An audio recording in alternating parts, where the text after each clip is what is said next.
자, 계속 보시죠. 그리고 강의 계획서 받으셨죠? 네. 예, 저 칠판에 써 있는 것처럼 그 8주의 민법을 끝내는 게 쉽지 않아서 9주에서 3월 첫째 주까지 수업을 하려고 했는데 그 3월 1, 2, 3일 날 수업이 없대요. 예, 3월 1, 2, 4일 다른 것들이 8주에 끝나서 3월 3일 날 그 9일 날 할 거를 보강할 거예요. 예.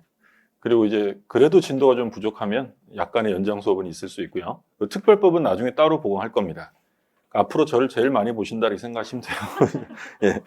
자, 그럼 이제 우리가 전 시간에 법률행위 종류를 봤어요. 첫 번째가 의사표시의 방향과 수에 따라 구별한 거고, 두 번째 보시면 이제 이행의 문제에 따라, 그러니까 이 법률행위를 하게 되면 앞으로 이행을 할 게 있느냐 없느냐의 구별이에요. 그럼 두 가지로 나눌 텐데, 채권행위라는 것은 이행의 문제를 남기지 않는 거고요. 이 채권행위라는 건 이행의 문제를 남기는 거고, 처분행위는 말 그대로 처분했으니까 이행의 문제가 남지 않아요. 그럼 채권행위는 이행의 문제를 남기기 때문에 얘를 다른 말로 뭐라고도 부르냐면 의무를 부담시키는 행위예요. 의무부담 행위라고 하고, 그러면 대표적으로 채권행위라는 건 뭐 매매, 교환, 증여 이런 게 있어요. 예를 들어 갑이 을과 부동산의 매매 계약을 했대요. 그럼 매매 계약을 했다면 앞으로 이행할 문제가 있죠. 등기 넘겨줘야 되고 돈도 줘야 되잖아요. 이런 것들을 이제 채권행위다라고 하고요. 그러면 처분행위라는 건 말씀드린 것처럼 이행의 문제가 남지 않아요. 끝난 거예요. 그러면 처분행위는 다른 말로 하면 이제 물권 변동을 목적으로 하는 행위인데 두 가지로 나눌 거예요. 처분행위는 물권을 변동시키는 물권행위가 있고요. 그리고 이제 물권은 아니지만 예를 들어 대표적으로 채권을 이전시키는 준물권행위라는 게 있어요. 그러니까 예를 들어서 이제 갑이랑 을이요. 갑과 을이 자기가 소유하고 있는 부동산에 매매 계약을 합니다. 계약. 그럼 매매 계약을 했다면 앞으로 이행할 문제가 남잖아요. 요게 이제 채권행위고. 근데 예를 들어 갑이 을에게 소유권을 이전해 줬대요. 그럼 소유권을 이전해 줬다면 이제 앞으로 더 이상 이행할 문제가 남지 않는 거예요. 이런 것들을 처분행위라고 불러요. 그럼 물권행위는 말 그대로 뭘 처분하는 거라는 거예요, 지금?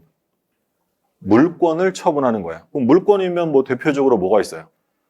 소유권, 지상권, 전세권, 저당권 이런 거 있잖아요. 그러면 소유권 이전 행위, 저당권, 지상권 이런 물권 들어가면 이런 것들은 물권행위라고 생각하시면 돼요. 근데 이제 준물권행위는 뭐냐면 처분은 처분이에요. 근데 처분이지만 물권을 처분하는 건 아니라 다른 권리를 처분하는 거라서 앞에 뭐가 하나 붙은 거예요. 준물권. 물권행위는 아니지만 물권행위에 준한다. 처분행위예요. 대표적으로 채권양도, 채무면제 또는 지식재산권의 양도. 그러니까 예를 들어서 갑이요. 을한테 1억 원의 채권이 있어요. 근데 갑이 을에게 뭐라고 했냐면 돈 갚지 마세요 라고 채무를 면제해 줬대요. 그럼 채무를 면제해 주면 앞으로 이행의 문제가 남아요? 남지 않아요? 남지 않아요. 처분행위입니다. 근데 얘가 처분한 건 지금 물권이에요? 채권이에요? 채권을 처분한 거죠. 또는 갑이 을에게 가지는 1억의 채권을 병에게 양도했어요. 그러면 채권을 처분한 거죠. 처분은 처분이지만 물권이 아니라 채권을 처분한 거다. 이런 것들이 준물권행위고 지식재산권. 옛날에는 이걸 이제 우리 지적재산권이라고 불렀던 건데 법이 개정되어서 이제 지식재산권으로 이름이 바뀌었죠. 특허권, 의장권, 실용실환권 이런 것들도 물권은 아니잖아요.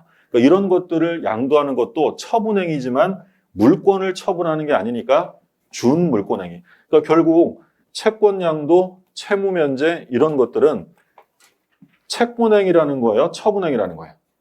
처분행위예요. 처분행위인데 다만 물권이 아니라 다른 권리를 처분하는 거다. 자, 그러면 일단 기초 개념 잡는 것도 중요한데, 그러니까 채권행위라는 건 이행의 문제를 남기는 거고, 처분행위라는 건 이행의 문제를 남기지 않는데, 만약에 무권리자가 법률행위를 했을 때 어떻게 볼 거냐? 예를 들어서 갑이 을하고 계약을 했어요. 이 부동산. 근데 이 부동산이 병거예요. 그럼 갑은 자기 건도 아닌데 남의 부동산을 팔기로 뭐 했다고요? 계약, 채권행위 했대요.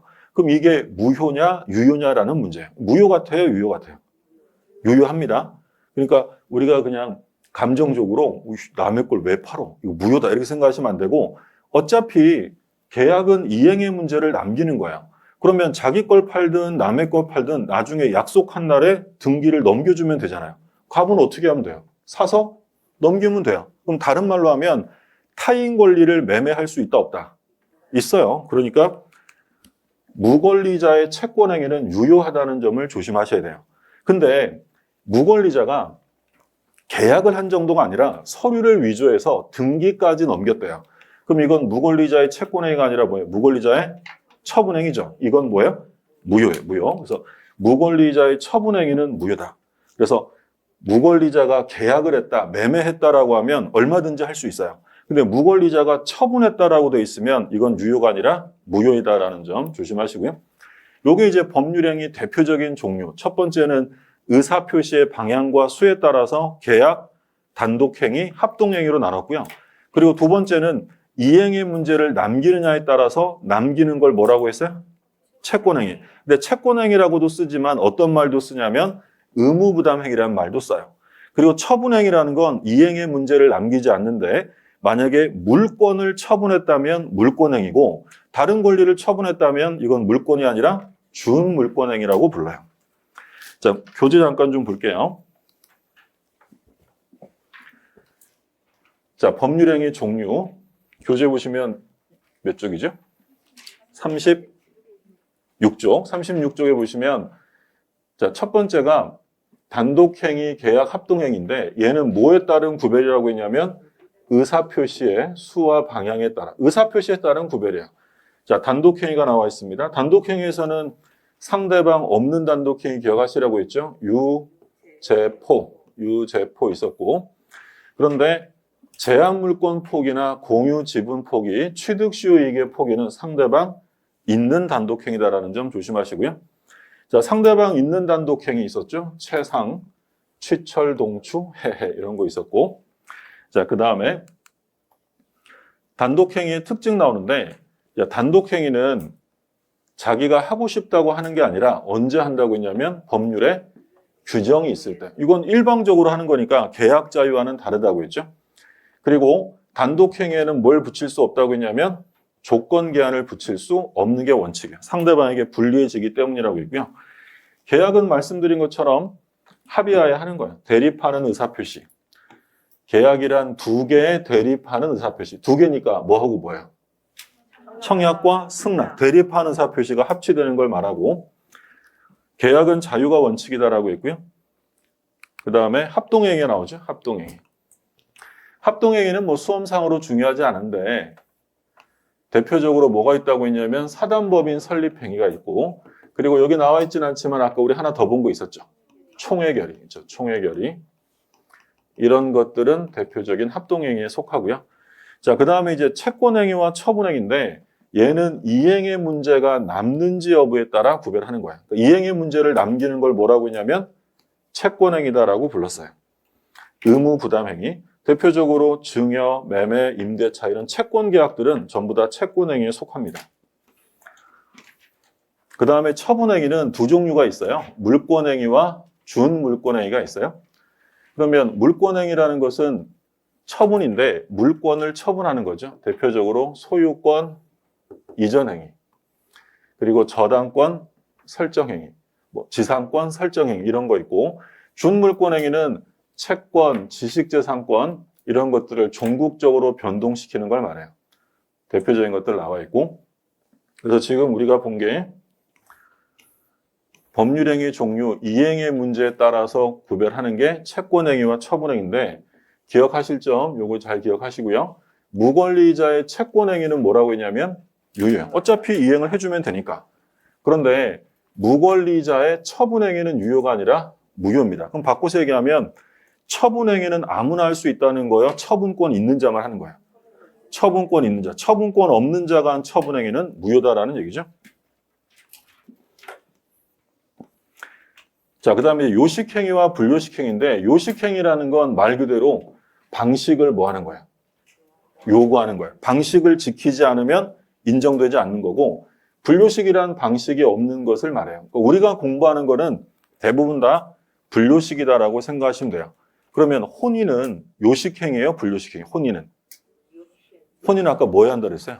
신고, 그렇죠? 그러니까 이 요식 행위를 두는 이유는 뭐냐면 당사자의 신중한 의사결정을 위해서 만든 거야. 신중한 의사결정. 그러면 보다 더 신중한 의사결정을 해야 되는 건 재산상의 행위겠어요? 가족법상 행위겠어요? 물론 재산 중요합니다. 중요한데 가족법상 행위가 신중한 의사결정을 요구해요. 그래서 가족법상 행위는 대부분 다 뭐냐면 요식행위야. 혼인할 때 신고, 입양 뭐 이런 거 다 방식이 요구되고 유언도 마찬가지. 그래서 뭐 법인 설립행위, 혼인, 유언, 파양 이것들 다 공식적인 시험 범위는 아니고 대체로 가족법상 행위죠. 이런 것들은 요식행위예요. 그래서 우리가 여기서 기억할 건 혼인이랑 유언 정도는 기억하셔야죠. 어떤 분이 돌아가시면서 이제 유언을 하셨는데 어떤 일이 있었냐면 실제 사례 중에서 그러니까 유언이라는 것은 방식의 제한이 있어요. 우리 시험 범위는 아닌데 자필증서, 구수증서, 녹음증서, 공증증서 5가지 방식을 두고 있는데 그럼 만약에 5가지 방식을 지키지 못하면 유언은 인정이 안 되는 거예요. 근데 이제 자필증서에 의한 유언은 뭐냐면 자기가 이렇게 막 쓰고요. 마지막에 인적사항 쓰고 서명 날인해야 돼요. 서명 날인. 근데 이제 어떤 분이 돌아가셨는데 이제 금고에서 이제 유언장이 나온 거예요. 근데 그분이 자기 필체로 뭐라고 쓰셨냐면 어느 대학교에 그때 100억이 좀 넘었는데 100억을 넘는 돈을 주겠다라고 유언장에 쓰신 거야. 근데 문제는 마지막에 뭐가 없었냐면 서명 날인이 안 돼 있는 거야. 그러면 상속인과 그 대학교 사이에 법적 분쟁이 발생했겠죠. 대법원까지 갔었어요. 대법원에서 이제 그 학교에서 뭐라고 하냐면 아니 그분이 돌아가시기 전에 그분 자신의 필체인 게 분명하면 설령 서명 날인이 없다 하더라도 이 유언은 인정해야 한다. 상속인은 뭐래요? 뭔 소리야? 서명 날인 없으면 꽝이지. 자, 누가 이겼을 거야? 상속인이 이기는 거야? 왜요? 유언은 방식을 지켜서 해야 돼요. 만약에 방식을 지키지 못하면 인정 안 된다. 그런 행위를 뭐라고 하냐면 요식행위다라고 불러요. 4, 5, 6번은 참고사항으로 한번 읽어보시고요. 그래서 법률행위 종류에서 꼭 기억하실 점은 뭐가 있었냐면 2가지. 의사표시에 따른 구별, 이행의 문제에 따른 구별. 자, 우리 작년 문제 한번 볼까요? 이제 작년이 아니라 재작년이 됐네요. 32회 기출. 자, 뭐라고 됐냐면 상대방 있는 단독행위에 해당하지 않는 걸 찾으래요. 그럼 뭘 찾으라는 거예요? 상대방 있는 게 아니니까. 없는 걸 찾으라는 거죠. 그럼 없는 거 뭐 있어요? 유죄포, 유언유증, 재단법인 설립행위, 소유권의 포기. 그러면 여기 포기지만 공유지분의 포기, 무권대리행위 추인, 상계, 취득시효익의 포기, 재단법인 설립. 정답은 뭐야? 5번이죠. 유죄포에 나오는 건. 나머지는 다 상대방 있는 단독행위에 속하는 거죠. 보통 요게 이제 시험에 나오면 41번, 첫 번째 민법 1번으로 나오는 게 바로 법률행위의 종류를 묻는 경우가 많죠. 올해 시험도 역시 상대방 없는 단독행위인 것은 이렇게 물었는데 정답은 뭐였냐면 유증이었어요. 유언, 유증. 이런 것들은 뭐 빠르게 찍고 넘어가는 문제로 출제해 주는 거고요. 그 다음에 이제 법률행위 요건을 볼 거예요. 법률행위 요건은 크게 성립 요건과 효력 요건이 있어요.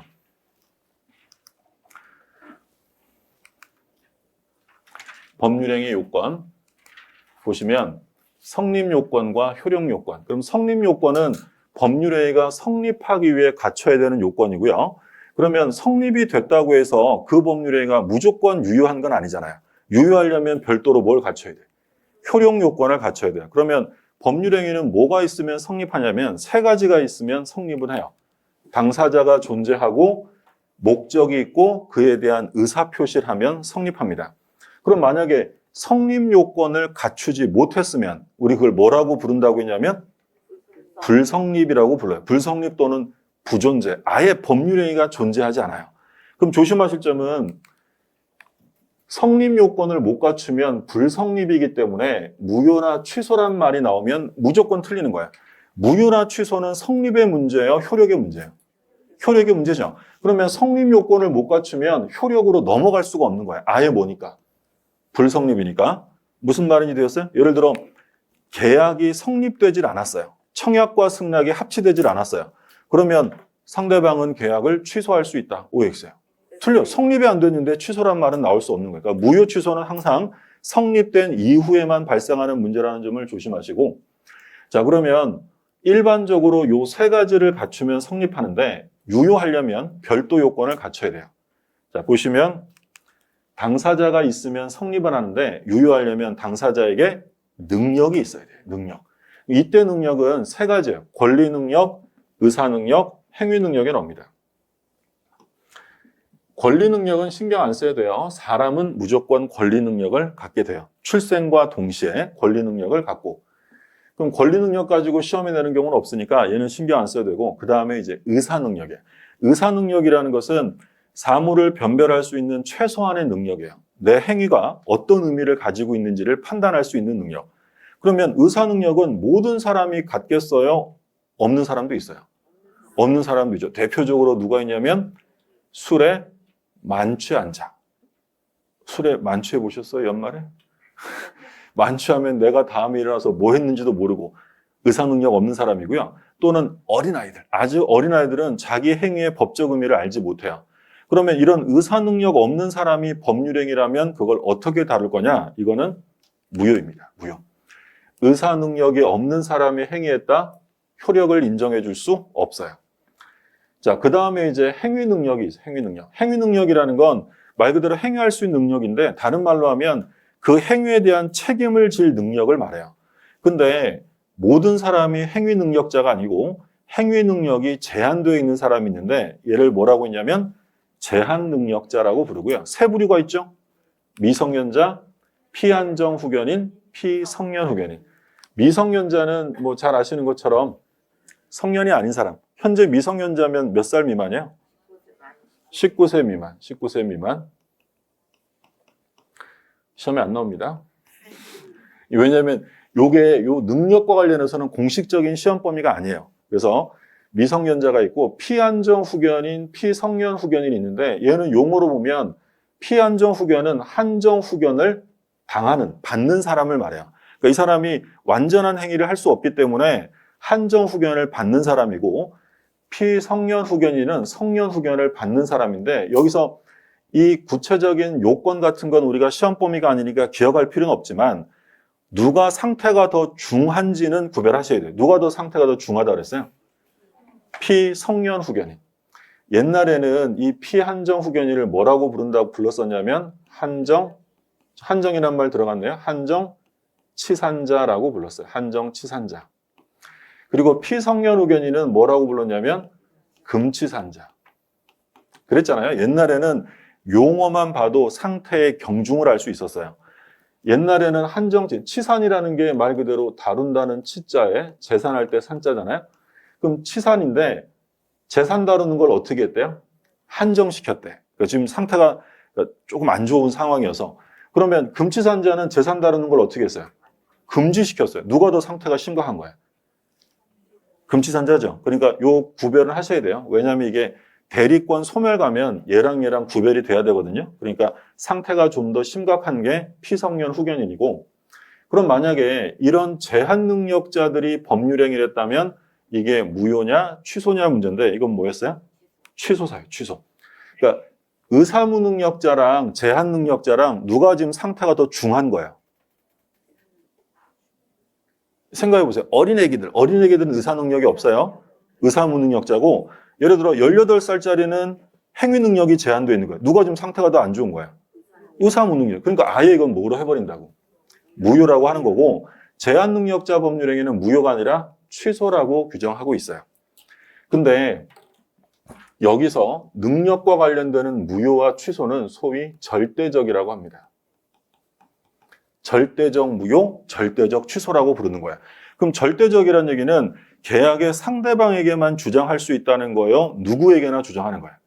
누구에게나 주장한다. 그러면 절대적이라는 얘기는 다른 말로 바꾸면 제3자가 보호되나요? 라고 물으면 보호되지 않는 것이다 라는 얘기예요. 무슨 의미인지 드셨어요? 네. 자, 잠깐 볼게요. 오늘 처음으로 분필 쓰는 거 아니에요? 갑이 을하고 매매 계약을 해서 소유권을 이전해 줬어요. 자, 그런데 이 부동산이 을이 다시 병에게 팔아서 등기가 현재 병에게 넘어왔어요. 근데 나중에 봤더니 이 갑이 18살의 미성년자야. 그럼 계약을 뭐 할 수 있다? 제한 능력이 취소, 상대방에게 취소할 거 아니에요. 그러면 이 병이라는 사람은 미성년자 소유인지 모르고 샀대요. 원래 갑이 미성년자인 걸 몰랐다. 그러면 미성년자 부동산이 을을 거쳐 병에게 넘어왔을 때 그걸 모르고 산 병이 소유권을 취득할 수 있느냐라는 문제예요. 할 수 있다 없다? 없다. 갑은 이 취소를 가지고 선의의 제3자에게 대항할 수 있어요 없어요? 있다. 얘한테도 대항은 좀 어색하면 뭐라고 일단 고치시면 돼요? 주장. 그러면 이 취소는 절대적인 거니까 상대방에게만 주장할 수 있어요? 누구에게든지 할 수 있어요. 누구에게든지 간에 그 취소 효력을 주장할 수 있다. 이게 절대적 취소라고 부르고요. 구조 이해되시죠? 그러니까 우리가 이제 그 얘기했어요. 제3자를 보호하는 게 중요해요? 제한능력자를 보호하는 게 중요해요? 제한능력자. 항상 우리 책 보다가 제한능력자가 나오면 어떻게 된다 그랬어요? 그렇죠. 따뜻한 마음을 가지셔야 돼요. 얘는 좀 보호해 줘야겠다. 소수자를 보호하는 것, 약자를 보호하는 건 민법의 지도 원리 중에 하나입니다. 그렇기 때문에 제3자보다 이런 소수자를 먼저 보호해 준다라는 취지예요. 자, 요게 이제 능력에 관한 건데, 우리 교재 보시면 이 능력에 관해서 박스로 해서 자세하게 설명되어 있는데 안 읽으셔도 돼요. 시험 범위가 아니기 때문에 여기까지만 이해하시면 됩니다. 그 다음에 목적이에요. 자, 목적이 있으면 성립은 해요. 근데 유효하려면 4가지를 갖춰야 돼요. 확정, 가능, 적법, 사회적 타당성, 소위 확가, 적사, 요 4가지를 갖춰야 되고요. 그 다음에 의사표시가 있으면 성립하는데 그것이 완전히 유효하려면 의사와 표시가 일치하고 하자가 없어야 돼요. 그러면 지금 이 법률행위가 일반적으로 유효하려면 몇 가지를 갖춰야 되느냐? 능력이 있어야 되고요. 그 다음에 확가, 적사 4가지 갖춰야 되고 의사와 표시가 일치해야 되고 하자가 없어야 돼요. 그러면 이 빨간 줄근 7개 중에서 한 가지라도 흠결이 있으면 그 법률행위는 완전히 유효라고 할 수가 없어요. 무효가 될 수도 있고 취소가 될 수도 있다는 거예요. 이게 법률행위 효력 요건인데 그럼 이제 지금부터 뭘 보실 거냐면 여기는 시험 범위 아니니까 이게 끝이에요. 끝이고 좀 구체적으로 나올 게 확정, 가능, 적법, 사회적 타당성, 확가, 적사를 볼 건데 확정이라는 것은 언제 확정해야 되느냐? 계약 시에 모든 것이 확정돼야 되느냐? 아니면 이행할 때까지 확정하면 되느냐인데 요거는 이행 시까지 확정하면 돼요. 그러니까 계약을 체결할 때 모든 것이 다 확정돼 있을 필요는 없고요. 장래를 향해 확정될 기준과 방법이 마련돼 있으면 됩니다. 자, 그리고 불가능하면 안 돼요. 가능해야 돼. 근데 이때 가능이냐 불가능이냐는 물리적인 기준이 아니라 사회 통념에 따라 나누게 돼요. 죽은 사람을 살리는 계약. 죽은 사람을 살리는 계약은 이건 사회 통념상으로 불가능할 뿐만 아니라 물리적으로도 불가능해요. 그런데 예를 들어서 한강에서 다리에서 장난치고 놀다가 반지를 빠뜨렸어요. 한강에 빠진 반지를 찾는 건 우리 일반인들의 생각에 의하면 가능해요, 불능해요?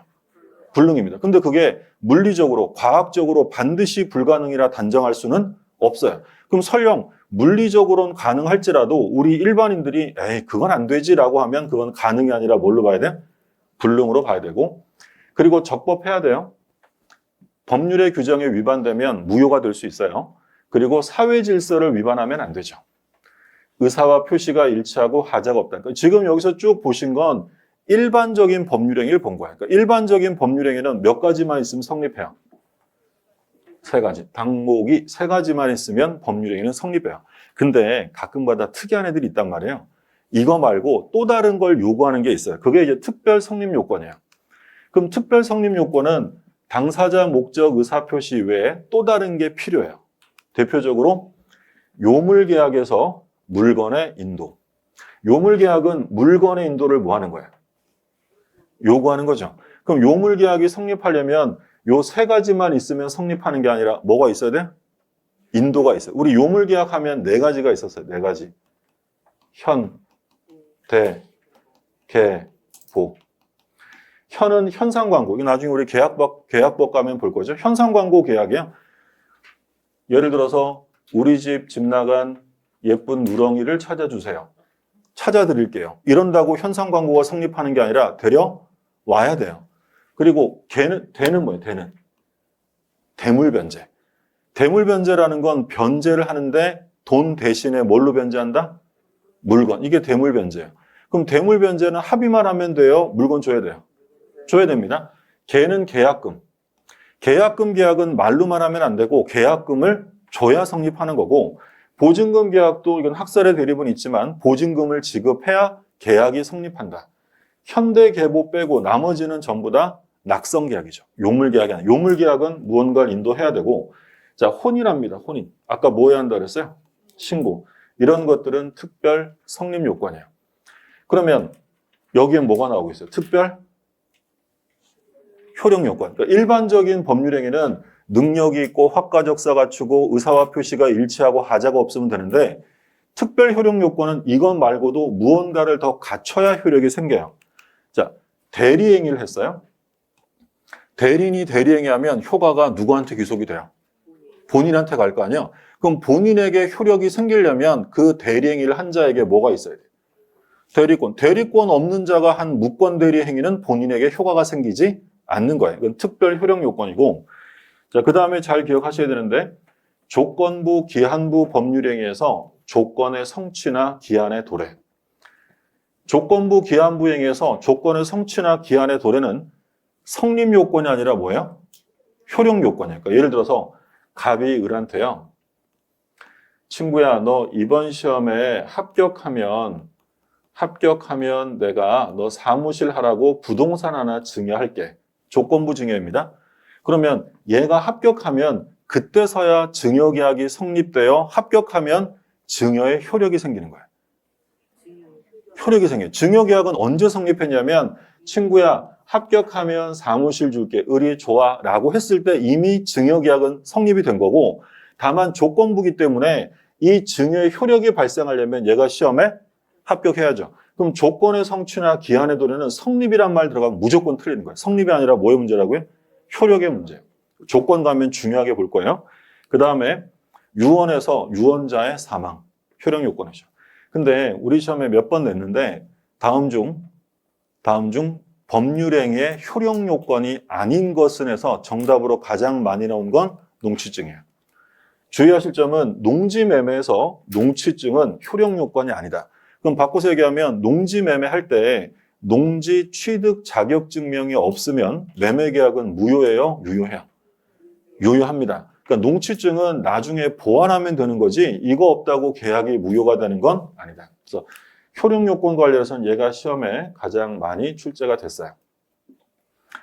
자, 그러면 교재 잠깐 좀 볼게요. 일반적인 성립 요건 3개, 당사자, 목적, 의사표시 3가지예요.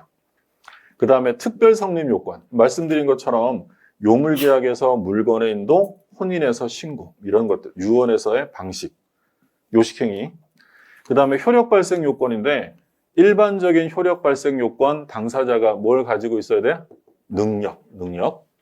이때 능력은 권리 능력, 의사 능력, 행위 능력이에요. 의사무능력자의 법률행위는 무효고요. 제한 능력자, 세 부류가 있었죠? 이건 무효가 아니라 취소예요. 취소하면 소급해서 처음부터 효력이 상실되고요. 그 다음에 확가적사, 의사와 표시의 일치. 지금 쭉 적었던 게 다시 한번 나오는데 말씀드린 것처럼 박스에 권리 능력이 뭔지, 의사 능력, 행위 능력이 뭔지가 설명되어 있는데 안 보셔도 돼요. 이건 공식적인 시험 범위가 아니니까 설명할 때 말씀드린 것만 이해하시면 돼요. 그 다음에 특별 효력 요건 나오죠. 대리행위에서 대리권이 있어야 되고 조건부, 성취, 기한부, 법률행위, 도래, 유언에서 사망 이런 것들이 돼요. 말씀드린 것처럼 요거 기억하시라 그랬어요. 농지법상 농지 취득 자격증명, 농취증이 효력 발생 요건에 해당하나요? 라고 물었어요. 뭐라고 있어요? 소극, 아니다라는 거죠. 우리 판례에서 소극이라고 써 있으면 부정, 아니다라는 거고 인정하는 거면 적극이라고 써 있어요. 적극이라고 써 있으면 인정하는 거. 그래서 돼 있죠? 농지 취득의 원인들은 매매 등 법률행위에 효력 발생시키는 요건이 아니다라고 돼 있어요. 농취증 조심하시고. 그러면 이제 지금부터 하나하나 목적에 대한 내용들이 나올 거예요. 첫 번째, 확정이 나와요. 확정. 확가적사가 시작되는 거죠. 확정. 그럼 확정은 언제까지 확정하면 된대요? 이행할 때까지 확정하면 돼요. 그러니까 뭐라고 써 있으면 틀리냐면 확정은 성립 당시에 이미 확정되어 있어야 한다. 이렇게 써 있으면 틀리는 거야. 이행할 때까지 확정하면 되고 그와 관련되는 판례가 나옵니다. 뭐라고 되냐면 매매계약 체결 당시 가격을 확정하지 않았으나 확정 방법과 기준을 정했다. 계약이 성립할 수 있느냐? 인정해 줄 수 있어요? 없어요? 있어요. 뭐라고 되냐면 매매 목적물과 대금은 반드시 계약 체결 당시에 구체적으로 확정해야 하는 것은 아니고 사후에라도 확정할 수 있는 방법과 기준이 정해져 있으면 충분하다라는 거예요. 그러니까 뭐 예를 들어서 아파트 분양 계약을 합니다. 그럼 아파트 분양 계약을 할 때 이미 동호수가 확정돼 있어요? 안 돼 있어요? 안 돼 있어요. 그럼 안 돼 있어도 계약 성립에 지장이 없대. 그러니까 예를 들어서 갑이랑 을이 요 A 토지 매매 계약을 합니다. 근데 A 토지 매매 계약을 하면서 두 사람이 어떻게 약속을 했냐면 6개월 있다가 국가에서 공시지가가 발표된다. 6개월 후에. 그럼 6개월 후에 공시지가가 발표되면 발표된 공시지가의 2배로 사겠다라고 합의합니다. 그러면 지금 매매 계약이 성립될 당시에는 가격이 확정된 거야? 아직 안 된 거야? 아직 안 됐죠. 근데 장래를 향해서 확정될 기준과 방법이 마련되어 있죠. 그러면 계약의 성립에 지장이 없다라는 얘기예요. 그게 이제 확정에 관한 내용이고 그 다음에 이제 가능성이 나옵니다. 여기서 기억하실 점은 가능의 여부는 사회 통념에 의해서 정해진다. 그러니까 물리적 기준이 아니다라는 거예요. 그럼 불능의 유형이 이제 나오는데 여기서 원시적 불능과 후발적 불능 개념을 좀 보셔야 돼요.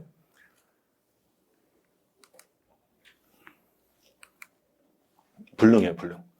그럼 불능은 두 종류를 이제 앞으로 볼 건데 대표적인 거야. 원시적 불능과 후발적 불능이 있어요. 그러니까 원시적 불능은 애초부터 불가능한 거고요. 후발적 불능은 가능했지만 나중에 불가능이 되는 거야. 중요한 건 원시적이냐 후발적이냐를 구별하는 건 이행기가 기준이에요? 계약시가 기준이에요? 계약시죠. 그거 기억하시고 계약 성립시를 기준으로 해서 그때 당시에 이미 불가능이면 원시적 불능이고요. 성립할 땐 가능했는데 나중에 불가능이 되면 후발적이에요. 무효가 되는 건 뭐였냐면 원시적 불능은 무효예요. 근데 여기서 이제 원시적 불능이라고 쓰고 있지만 정확하게 표현하면 이건 원시적, 객관적, 전부 불능을 말해요. 원시적, 객관적, 전부 불능. 객관적인 불능이라는 것은 자기만 못하는 거예요? 어느 누구도 못하는 거예요? 어느 누구도. 예를 들어서 아까 우리 본 게 갑이 을에게 건물을 팔았는데 건물 소유자가 병이에요. 그럼 남의 거라서 소유권을 못 넘겨주는 건 모든 사람이 못하는 게 아니라 자기가 못하는 거죠. 그런 불능을 주관적 불능이라고 해요. 주관적 불능. 근데 건물이 멸실되어서 소유권을 못 넘겨줘요? 그러면 아무도 못하잖아요. 그럼 그건 뭐예요? 객관적 불능이고 그리고 일부가 아니라 전부 불능일 때 원시적, 객관적, 전부 불능은 뭐예요? 그러니까 우리가 특별히 그냥 구체적인 언급 없이요. 그냥 원시적 불능이라고만 쓰면 그건 뭘 얘기하는 거냐면 원시적, 객관적, 전부 불능을 말해요.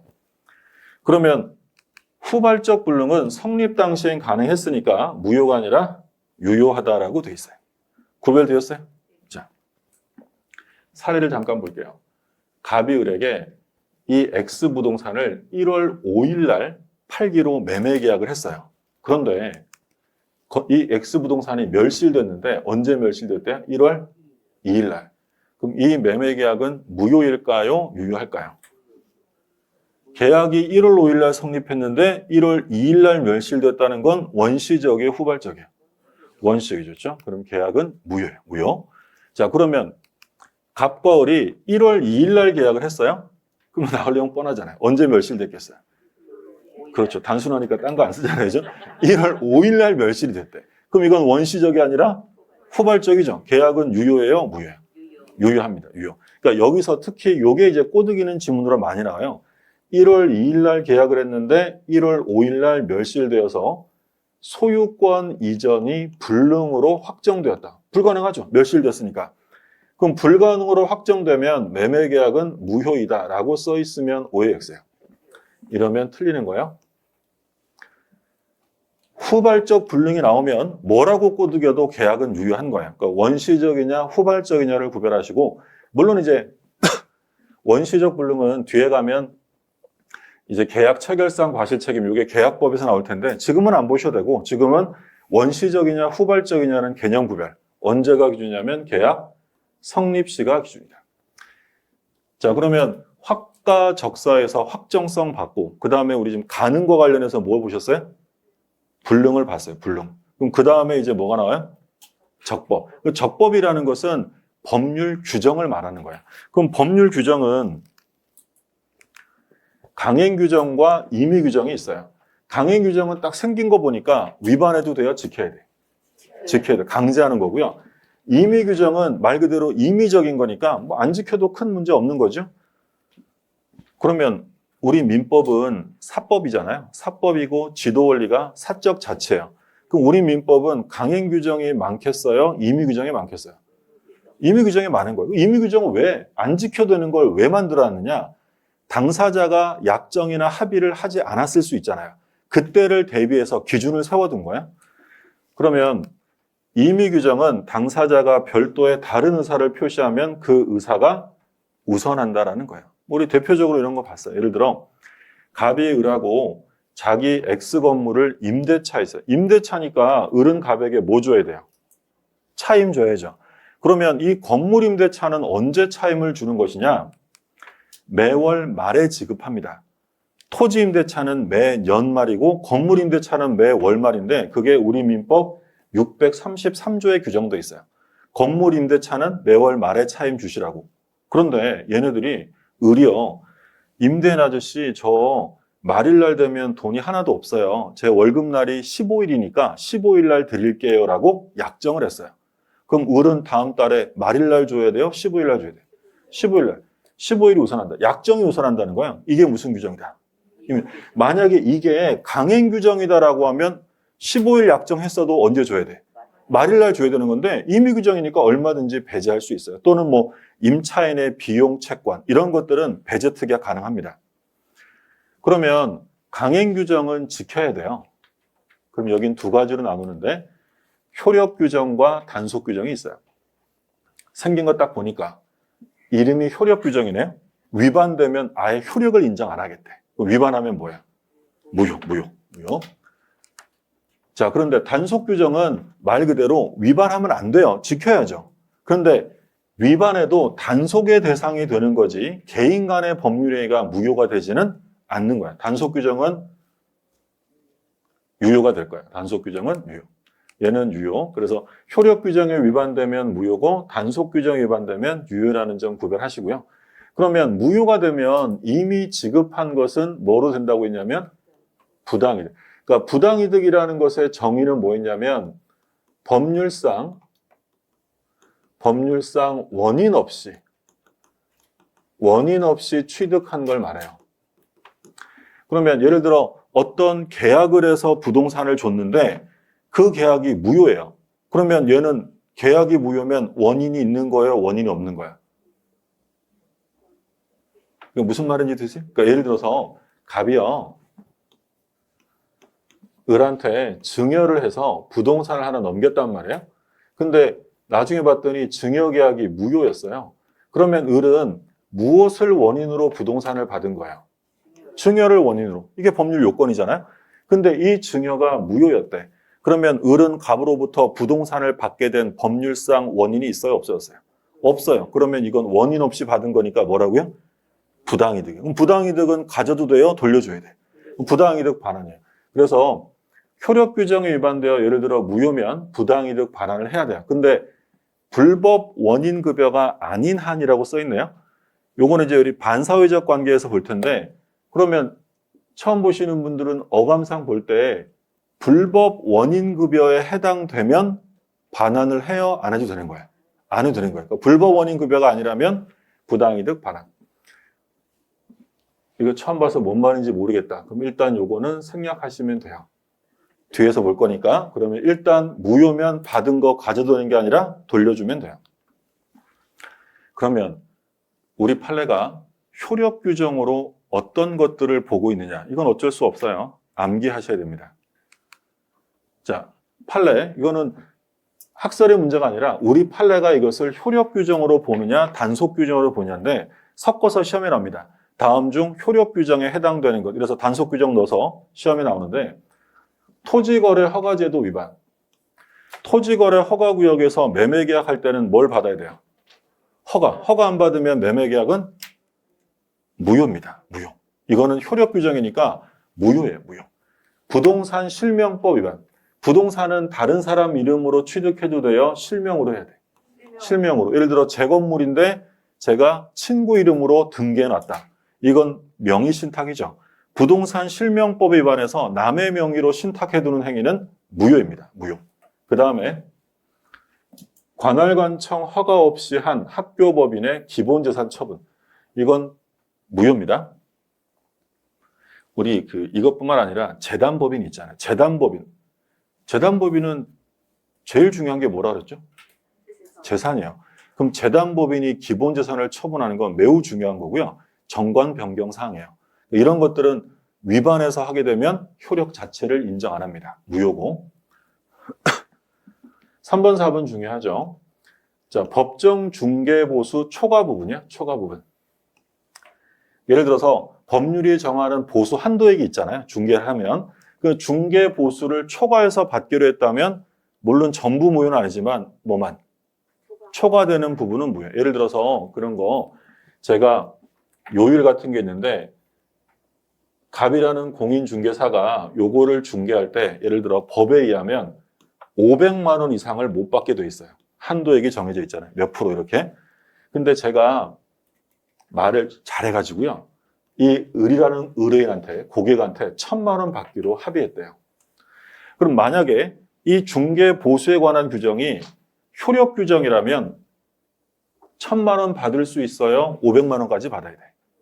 500 효력 규정이면. 만약에 단속 규정이면 유효잖아. 유효니까 1000만 원 다 받을 수 있는 거예요. 그럼 제가 나중에 처벌받고 제재를 받는 건 별개로 하고 개인 간의 법률 행위는 무효가 아니라 유효하다는 거예요. 그럼 이거 효력 규정이라고 했어요? 단속 규정이에요? 효력 규정이에요. 그러면 전부 무효는 아니지만 500만 원 초과되는 500만 원 받은 건 무효예요. 그러면 1000만 원 이미 받았어요. 500만 원 뭐가 돼요? 법에서 정하는 것보다 더 받아서 무효가 됐잖아요. 그럼 무효가 됐는데 받은 돈이 있네? 그럼 그게 뭐야? 부당이득이요. 나머지 500만 원은 부당이득으로 반환해야 된다는 얘기야. 무슨 의미인지 구별이 되시죠? 예, 그게 대표적인 효력 규정이고 또 기억하실 점 공인중개사 자격이 없는 사람이 중개업을 하면서 한 보수 약정. 중요한 말이 뭘 것 같아요? 물론 자격 없는 건 중요해요. 중요한데 업이죠. 업이라는 게 뭐예요? 반복적으로 하는 거예요. 반복적으로. 그러니까 공인중개사 자격증이 없는 애가 반복적으로 중개를 하면서 중개보수를 받기로 했다면 그건 무효예요. 그럼 여기서 구별하실 점. 단 1회적인 경우는 유효하다. 바꿔서 얘기하면 반복적으로 할 생각이 아니고요. 우연한 기회에 중개해주고 보수를 받기로 약정을 했대요. 그건 무효가 아니라 유효하다. 출제가 됐죠. 그래서 원칙적으로 공인중개사 자격증이 없는 사람이 중개업을 하면서 보수받기로 하면 무효인데 우연하게 1회적인 경우에는 무효가 아니라 유효하다. 그러면 변호사 자격증이 없는 사람이 변호를 해주고요. 소송 대가의 일부를 받기로 하면 유효겠어요? 무효겠어요? 변호사 자격증이 없는 사람이 소송 대리하고 소송 가액의 일부를 받기로 하면 뭐 다른 거 아니고요. 자, 보세요. 공인중개사 자격이 없는 사람이 중개하고 돈 받기로 하면 뭐라고요? 무효예요. 그러면 변호사 자격증 없는 애가 변호해주고 돈 받기로 하면 무효입니다. 그렇죠? 변호사법 위반이고 사회질서 위반이다라고 보는 게 판례예요. 변호사가 아닌 자가 법률 상담하면서 뭐 받으면 처벌됩니다. 변호사법 위반이에요. 제가 이제 민법 강의를 하고 있는데 저한테 오셔가지고 가끔 법률 상담을 하세요. 법률 상담. 그 법률 상담도 자기 상담이 아니죠. 자기 옆집에 아들의 상담을 하십니다. 그럼 제가 그 상담하면서 뭐 받아야 안 받아요? 받으면 형사처벌됩니다. 변호사법 위반이에요. 물론 음료수 정도는 괜찮아요. 어쨌든 그게 이제 똑같은 취지인 거예요. 근데 우연하게 했다면 그거는 이제 유효다. 이게 효력 규정이에요. 요거 효력 규정인 건 어쩔 수 없어요. 암기하셔야 되고. 그러면 단속 규정에 해당되는 거 어때요? 암기하셔야죠. 대표적인 거. 무허가 음식점의 숙박업의 영업행위. 무허가 음식점에서 음식물을 판매했어요. 판매 행위는 무효가 아니라 뭐예요? 유효하다. 쉽게 얘기하면 무허가 음식점에서 밥을 먹었어요. 맛나게 먹었는데 밥 먹고 계산하려고 보니까 무허가 음식점이에요. 밥값 안 내도 돼요? 내야 돼? 내야 돼요. 왜냐하면 그 사람이 처벌받는 건 별개로 하고 개인 간의 법률 행위는 무효가 아니라 유효하고요. 그 다음에 2번이 특히 중요하죠. 중간 생략 등기를 금지합니다. 부동산 등기 특별조치법에서 중간 생략 등기를 금지하는데 그걸 위반하면 처벌은 된다 할지라도 개인 간의 합의는 무효예요? 유효한 거예요? 유효하다라는 거고, 그 다음에 공인중개사의 직접 거래 금지. 이것도 출제가 됐었죠. 제가 공인중개사요. 의뢰인이 물건을 팔아달라고 가져왔어요. 그러면 공인중개사인 제가 그 물건을 직접 사도 돼야 안 돼요? 안 돼요. 나중에 공부하시겠지만 공인중개사법에서 직접 거래를 금지합니다. 근데 그 부동산이 너무 마음에 들어요. 제가 사버렸어요. 그럼 그거 샀다고 해서 뭐 반사회적이거나 반도덕적이라고 할 수는 없죠. 그러나 정책적인 목적으로 처벌은 됩니다. 그러나 개인 간의 법률행위는 무효가 아니라 뭐예요? 유효. 직접 거래 금지 위반. 그리고 이것도 예전에 한번 나왔는데 주택법, 옛날 주택건설 촉진법 때 전매하지 말라고 전매 행위를 제한했는데 위반하고 전매했다. 이것도 역시 처벌되는 건 별개라고 개인 간의 전매 행위가 무효가 되지는 않아요. 이 중에서 제일 중요한 게 뭐라고요? 중간 생략 등기. 중간 생략 등기. 그럼 중간 생략 등기는 우리가 물권법에 가면 뭐 자세하게 공부할 텐데 이런 거죠. 갑이 을한테 매매 계약을 했어요. 근데 을이 전매하는 거죠. 병한테 또 팔았어요. 그러면 원래 등기는 누구를 거쳐서 와야 돼요? 을을 거쳐서 와야 되는데 을이 세금 안 내려고 조세 포탈의 목적으로 병에게 바로 등기를 넘기게 합니다. 그럼 뭐가 생략됐어요? 중간. 그러면 중간이 생략되고 소유권이 넘어갔다. 이거 무효예요? 유효하다는 거야? 유효하다라는 거예요. 유효하다. 그 시험에 이제 이렇게 나올 수 있죠. 조세 포탈, 강제집행 면탈을 위해 중간 생략에 합의를 하였다면 그 합의는 유효예요? 무효예요? 유효하다는 거예요. 그러니까 앞에 막 조세 포탈 이상한 말 나와도요. 중간 생략 합의가 무효가 되진 않아요. 유효합니다.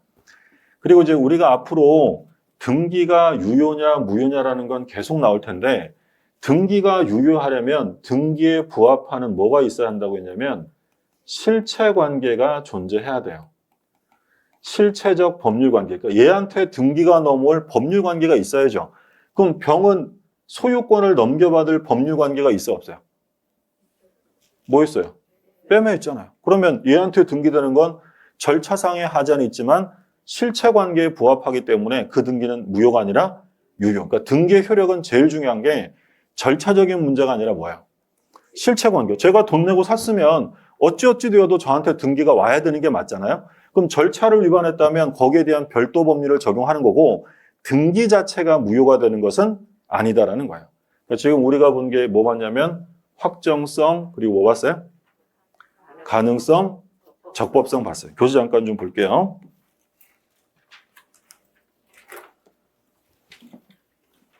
(42쪽에) 가능성 봤었고요. 원시적 불능과 후발적 불능이에요. 원시적 불능의 효과는 무효예요. 무효. 뒤에 나올 내용은 나중에 볼 거니까 지금은 안 보셔도 되고 그리고 후발적 불능은 원시적 불능과 달리 무효가 되죠. 유효하다는 거죠. 그러니까 어떤 말로 꼬드겨도 성립 시에 불가능이 됐으면 그냥 유효하다라고 생각하시면 되고요.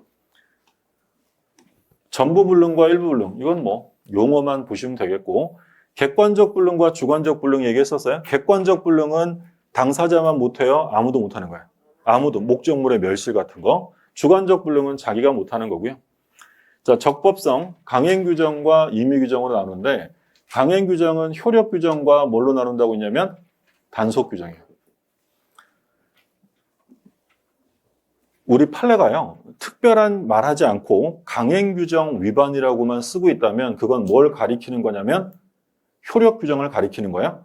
그러니까 우리 판례가 단속규정이면 단속규정이라는 말을 콕 찍어 쓰고요. 그런 말 없이 이건 강행규정 위반이다라고만 써 있으면 이건 뭘 위반한 거예요? 효력규정. 바른 말로 하면 그건 유효라는 거예요, 무효라는 거예요? 무효예요. 그렇죠? 그래서 대표적으로 토지거래 허가제,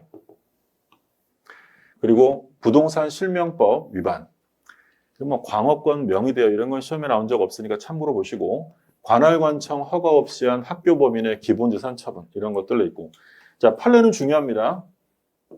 이건 어쩔 수 없이 판례 암기하셔야 되고, 자 줄거진 거 보세요. 중개 보수 약정 중 한도를 초과하는 부분에 대한 사법상 효력을 제한하는 이른바 강행법규. 그러니까 우리 판례가 특별한 말 없이 강행법규, 강행규정이라는 말을 썼다는 건 이건 무슨 규정이라는 거야? 효력규정이다라는 거예요. 그 다음에 2번. 공인중개사 자격이 없는 사람이죠. 자격이 없는 사람이 중개사무소 개설 등록을 하지 않고 부동산 중개업을 했대요. 반복적으로 할 생각이죠. 중개수수료, 지금은 이제 중개보수라고 부르죠. 그러니까 이제 법이 개정돼서 옛날에는 우리 수수료란 말 썼잖아요. 지금 수수료가 아니라 이제 보수. 지금 약정은 무효입니다. 무효. 그런데 구별하시라고 한 게 비교 판례죠. 자격증 없는 사람이 우연한 기회 단 한 번, 우연한 기회 단 한 번 했대요. 그러면 이건 무효예요? 유효하다는 거예요. 유효죠. 무효라고 할 것은 아니다라고 써 있습니다. 기억하시고, 이번 시험에 여기 출제가 됐었고요. 단속 규정 효력 자체는 인정이 되는데 대표적으로 무허가 음식점, 무허가 숙박업, 미등기 전매, 주택법의 전매 제한 이런 것들이죠. 그러면 판례 보시면 직접 거래를 금지합니다. 공인중개사가 직접 거래하면 안 되는데 그걸 위반했다. 그럼 효력 규정이 아니라 얘는 단속 규정이다라는 거죠. 그래서 뭐라고 써 있어요? 아니 중개사가 의뢰인 물건이 마음에 들어서 직접 거래를 했다. 이거 금지하고 있잖아요. 근데 이게 사법상의 효력까지도 부인하지 않으면 안 될 정도로 무슨 반사회적이거나 반도덕성이냐? 그렇지 않다는 거예요. 계약의 문제는 아니니까, 잘못된 건 아니니까 무슨 규정이에요? 단속 규정이다. 따라서 계약은 무효가 아니라 유효하다라는 얘기죠. 밑에 이제 표로 다시 한번 정리가 되어 있고요. 그 다음에 이제 공식적으로 우리 시험 범위의 첫 번째 조문이 103조예요. 102조까지는 우리 시험 범위가 아니고 103조부터 이제 민법의 시험 범위. 확과 적사 중에 뭐 남은 거예요 지금? 사회적 타당성이죠. 103조부터는 좀 쉬었다가 보시죠.